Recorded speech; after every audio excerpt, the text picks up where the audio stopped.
Hello again, folks, and welcome to a new Let's Play. This is the 7th Saga for the Super Nintendo, developed in 1993, and is probably one of the very first RPGs that I had ever successfully beaten on my own power. Now, I have played through this game 6 times, once with each of the other characters besides one, and it's not because I, didn't like the character themselves. I just really didn't, compared to all the other characters, the final one is super magey. In particular, a healer sort of super magey. He has very little in the way of actual attacks, and I keep on finding people say, "Oh yeah, Valsu's gotta be the best character of the game, so OP." I'm here to tell you that those people are wrong. At the least in a solo playthrough, as you can see, I've played through nearly 4 hours so far as Valsu, and have been having the worst of times. But let's go ahead and erase that, and actually get into it proper like. So, as you can see, compared to everyone else in the game, his stats are not that bad. He has more HP or less HP, but more MP than Camille, who is known as the middle of the road guy. But he is going to have middling weapons and middling armor. On top of that, his stats are fairly middle of the road, especially compared to everyone else. Where I feel he kind of falls off, though, is going to be his leveling up and his spells. But we'll get into that. You have trained well in the past 5 years. Finally, the time has come to test your skills and knowledge. Your mission is to find the 7 runes hidden somewhere on the planet Tychondera. When you have all the runes together, they will give you tremendous power, and you will become the leader of this world. King Limmerly, tell us more about the runes. They exist in many different forms, and it is difficult to identify them. I'll give each of you a crystal ball, and will help you find the runes. Now get ready for the journey, and bring the runes back. Yay. So, this is the final time we're playing this game. It has been a long procedure, but you know what? It's been genuinely fun. Right up until this guy. So, to say that I didn't enjoy playing Valsu those 4 hours is kind of an understatement. He's not that strong.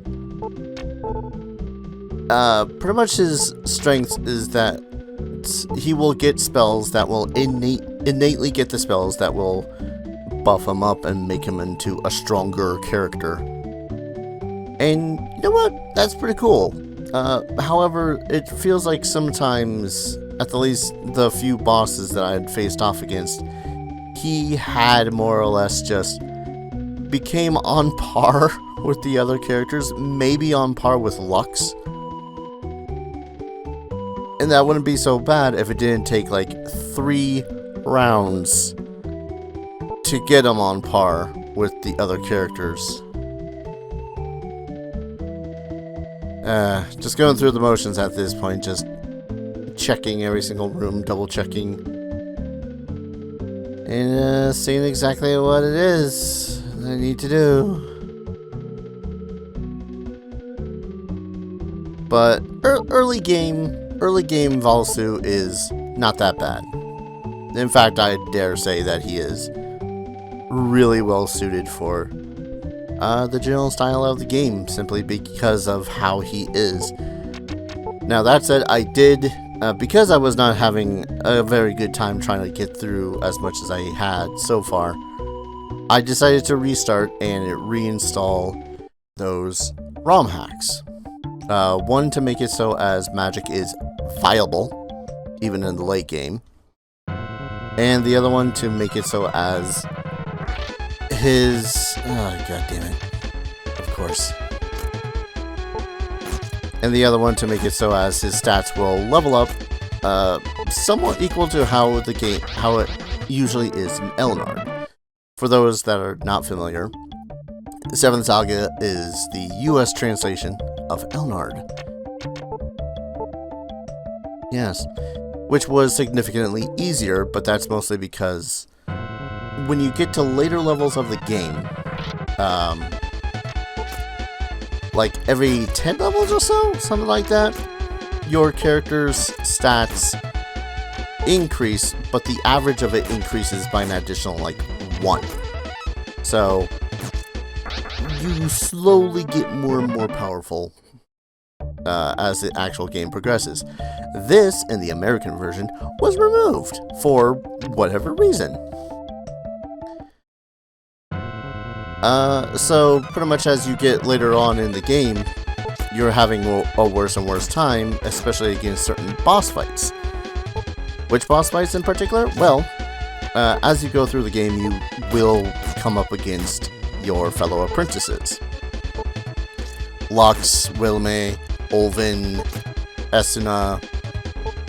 I'm seeing if I can remember all of them off the top of my head. Yeah, I'm failing.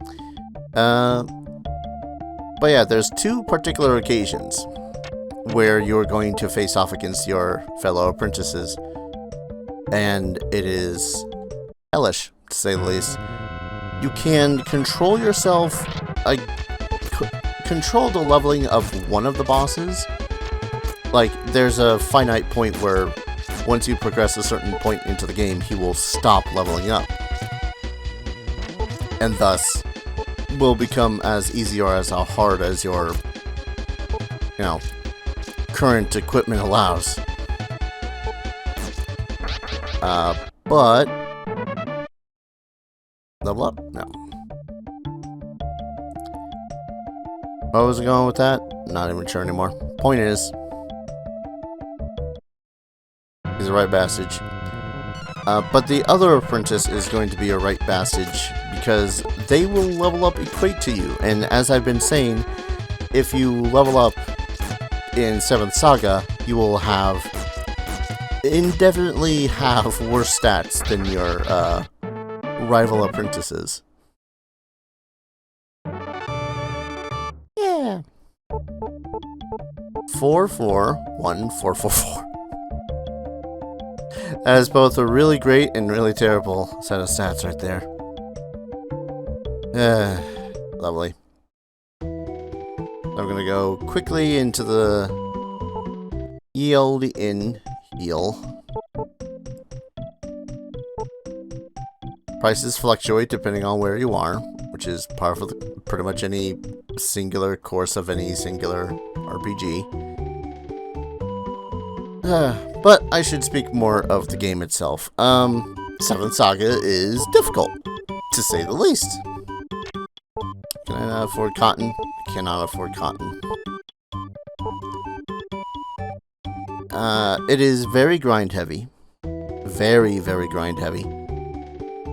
Even in the classic Elnard, I think it would end up being very grind heavy, but regardless.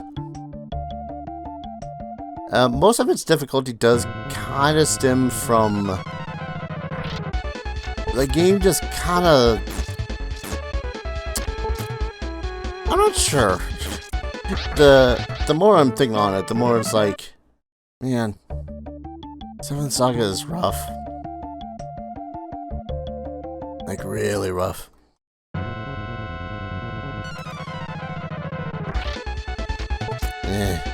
There's also been a whole hell of a lot of random-ass things that are changed, like, these guys are named hermits.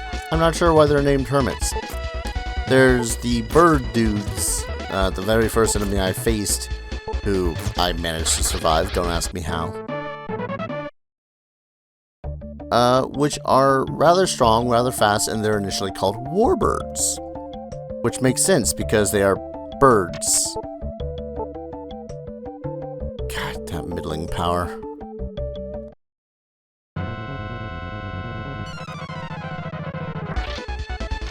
It's just rough playing as Valsu, guys.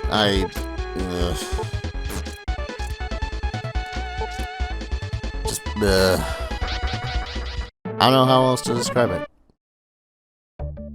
It is an unpleasant experience at worst.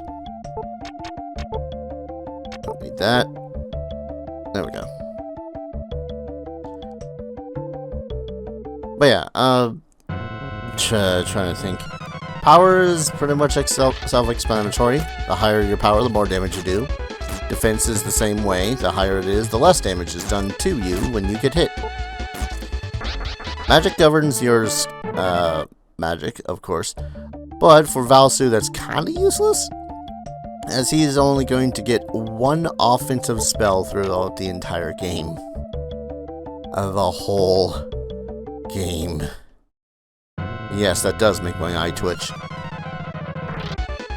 Hello, Mr. Warbird.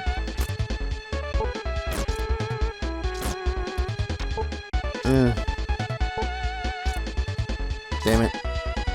And then there's agility, which is essentially the god stat in this game. The faster you are, the less chance you have to be getting hit, and the better opportunity you have to run away from fights. Now, I didn't save a screenshot of it because I was just not having a good time and wanted nothing more to do with it, but in the attempted playthrough of the base game with no hacks or anything like that, my Valsu was rocking a 70? I think 70, around level 16. And 70 is actually really good. But it was doing him no favors because for some reason still couldn't run away from anything. But yeah, as you can see there, the wyverns have an extraordinarily high agility for first, second, probably even third level. And can get right annoying. Mind you too, this is not a game where you are forced to play as one character. You can go and get yourself a second apprentice as an ally, and honestly I'm quite tempted to throw away the single character only thing when playing as Valsu. Because as you can see, it's war of attrition. I think even with the whole defend attack thing, any of the other characters would have been able to two-shot one of the wyverns, which is another mechanic that I need to talk about. Defend attack makes it so as your next attack does roughly 50% more damage, and definitely makes it so as the game feels a little bit less tedious when you go to grind and whatnot. Yay, 6 damage with a critical. I'm just gonna have a hard time with Valsu, aren't I? 4, 4, 3, 3, 3, 3. And ice 1. There we go. So, lo and behold, I'm pretty sure this is, like, the reason that Valsu is considered godly amongst the characters. There you go. His magic is phenomenal compared to most all the other characters. Which, you know, so for the first, like, couple of hours of the game, he's a god amongst men because he can just one-shot anything with ice, presuming he can hit. Please just let me hit you. But other than that, he is middling at worst. And these guys are a terrible example of that, by the way, because all these enemies are supposed to be, you know, the first enemies.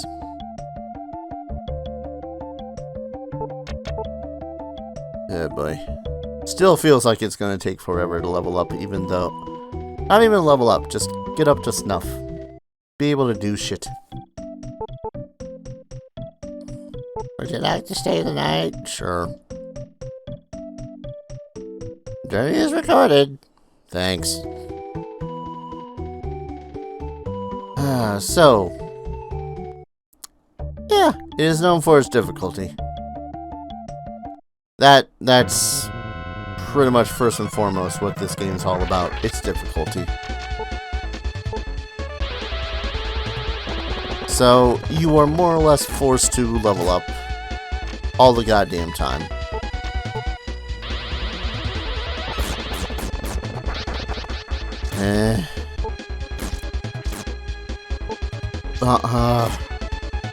Hit him. Which, when you're first time you're playing through this game, it's not that bad. Like, you think to yourself, oh boy, all I need to do is go forth and level up and I'll become super powerful. That's not the case when it hits those two bosses. Because you'll think to yourself, okay, I'll grind at this point and just, you know, get super strong and then I can take on the apprentice or whatever boss comes next. Not knowing that you've just doomed yourself by leveling up yourself up like 20 times before facing off against one of the first bosses.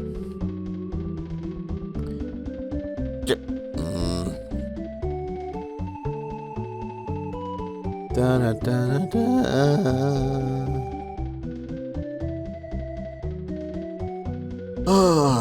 We should, I suppose, try to buy some equipment.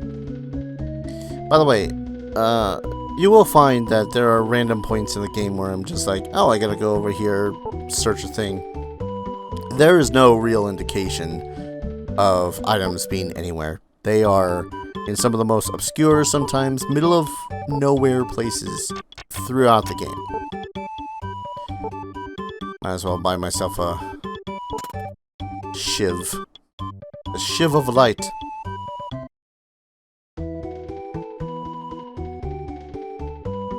I guess I'll hit up the inn really quickly.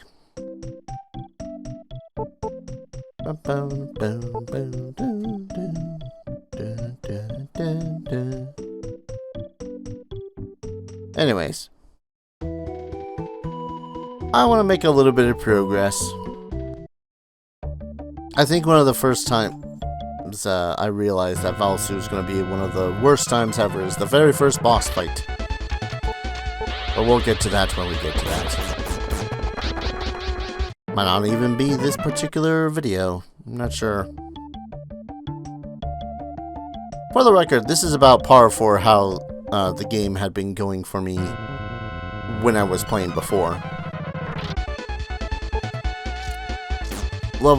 Slowly leveling up, just that slow crawl of levels, trying to get up in power, and trying to get from point A to point B, but constantly being assaulted by goddamn giant ticks. Potion 1, nice.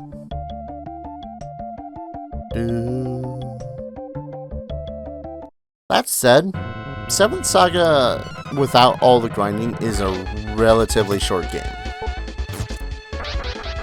And I do mean that. Like, if I spent the next 24 hours playing nothing but this particular playthrough of 7th Saga, I could theoretically beat it in maybe 8-ish.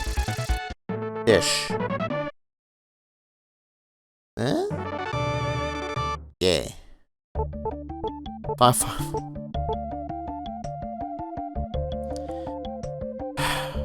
This playthrough is cursed. But hey, we finally get Defense 1, which is, I suppose, one of the reasons why people are like, oh yeah, Valsu is so great. Anyways, we are now in the town of Robresk, which is currently filled with a bunch of merchants that can't get from point A to point B because the place called the Cave of Earth is closed. It is closed because no one has the key, and the key is in Romus's castle off to the east. but no one can get through Romus's castle because it is rife with monsters. Ah, protection seed. Excellent. I might be thinking to yourself, why don't I just talk to NPCs to relay this information? Because I've done that 6 times. I don't want to do that no more. There's only certain NPCs you really need to talk to, but otherwise, most of them are just info dump characters.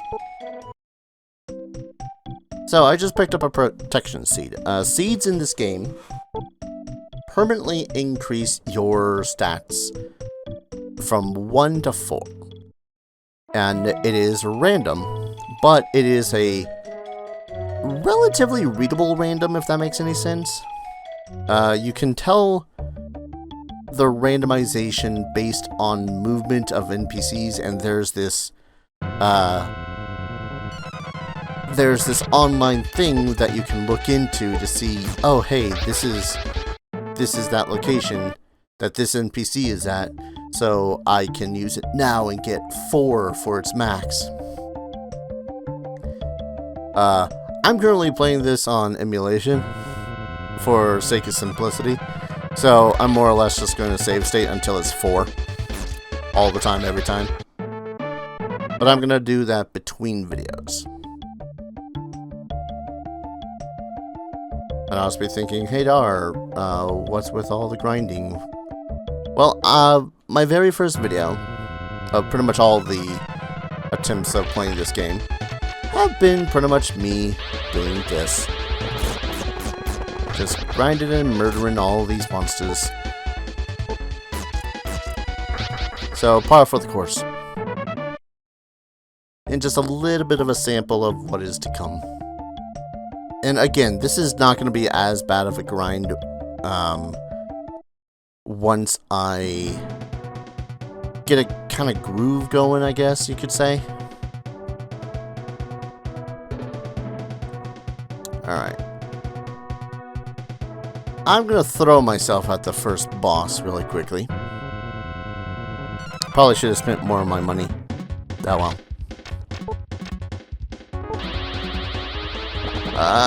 Come on. Oh, right, I forgot that you have MP Catcher. There are certain spells in this game that are a right pain in the ass. MP Catcher being one of them, especially as Valsu. It drains your MP and replenishes their MP. Valsu does eventually get this spell, but that's not till like level 15 or 16.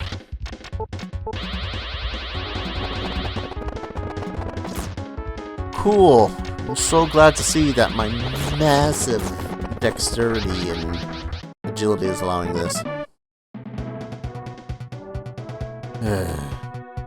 Theoretically, as soon as I get the ice spell, I could pound through this place and then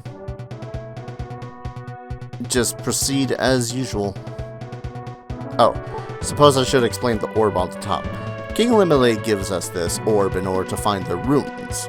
There are 7 of them in all throughout the entire world. The middle dot is us. Hi, that's us. Yellow dots are treasure chests that we have yet to open. The white dots are any enemies. So it's not really a random encounter system. Circles on the thing are towns, while circles that have a flashing red to them are towns or locations that have runes in them.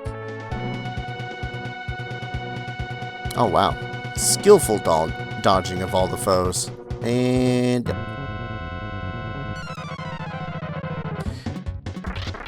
oh good, 2 Chimera. Not sure why these guys were called Chimeras. Legit. Why were you called Chimeras? There's a lot of weird freaking naming conventions in this game. At least the US version of this. Warbirds being renamed to Wyverns, for example. Anyways, here's the first boss. You know what? I'll humor the game. I know I'm gonna die, but I'll humor it. Grrr.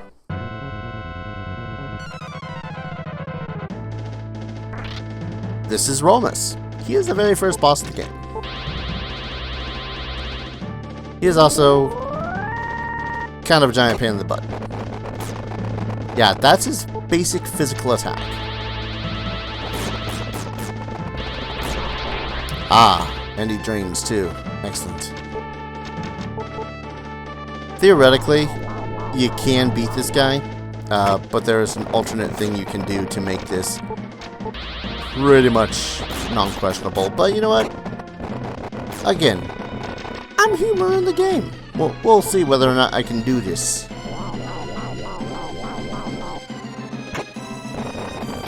Ow. Usually I would come in here, have a bottle of defense and a bottle of power, cast those, get myself super buff, and then just defend attack him into oblivion. I don't have a bottle of power or bottle of protection at the moment, so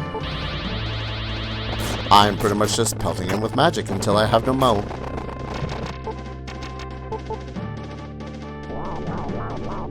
I do have defense, and I probably could have gone back to Limele for a bottle of power. But, c'est la vie.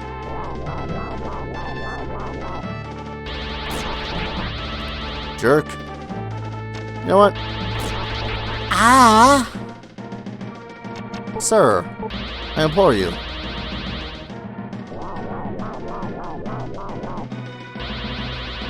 Pretty sure I'm gonna lose this.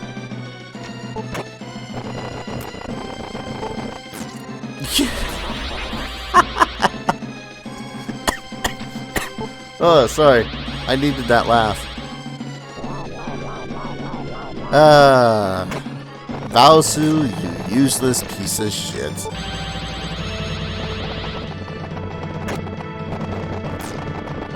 Mind you, I'm saying he's a useless piece of shit in the context of, you know what, we're just gonna die. Hell with it. He's a useless piece of shit in the context of playing as him and only him. Mostly. So every time you die, you get returned to the last place that you had rested, but your money will be effectively cut in half. Which sucks. So from here, we could grind until no tomorrow.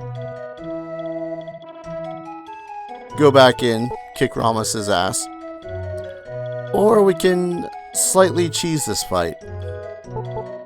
Have you been to the castle? Romus is not evil, but the king of Iran is. A traveler and his dog came to the town about a year ago. He had a strange shiny stone which the king wanted. He would not give it to the king, so he was killed. The dog cried night and day over the master's body until he too died. The dog was named Romus, and he's haunted the castle since then. It was a horrible thing to do. And then you come out here, talk to this old geezer. She tell you the story of Romus. We need your help. This is the whistle we found on the traveler when we buried him. Blow the whistle when you meet Romus. The sound of it will put his soul to rest.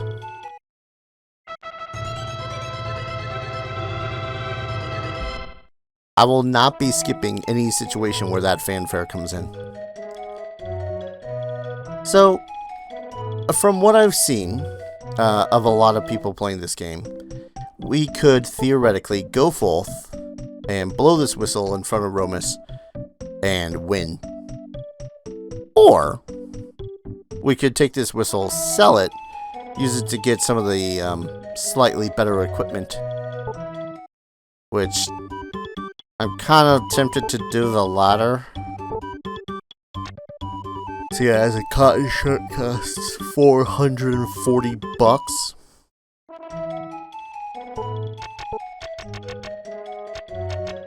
I'm sorely tempted. Very sorely tempted. But on the other hand, I could just go forth, throw the whistle in his face, and be like, haha, I'm done. Oh, also of note, I suppose, seeing as I'm barely talking to any NPCs, there's a character in here called Gain, that guy. He has the Cave of Earth and will not allow us to use it until Romus is dead. We'll also need to find him a little bit later. Oh no, he doesn't have the Key of Earth. He has a map. which we are going to need in order to proceed with the game. The key of Earth is on Romus. But that said, I'm going to go ahead and call an episode here. When we return, I will have leveled up a little bit, I think. And, oh god, just that 9 power, it hurts. I will have leveled up a little bit, and will probably be punching Romus straight in the face. Yeah. Because that's a cool 500 gold, I think. I need that for bottles of power. Yeah. But regardless, thank you everyone so very much for watching. Hope you guys are going. Oh, excuse me. Hope you guys are going to enjoy this series as much as I hope to. 7th Saga is one of my favorite games. It's just that I don't like Valsu. But thank you everyone so very much for watching. I hope to see you guys in the next video. Take care. Cheers.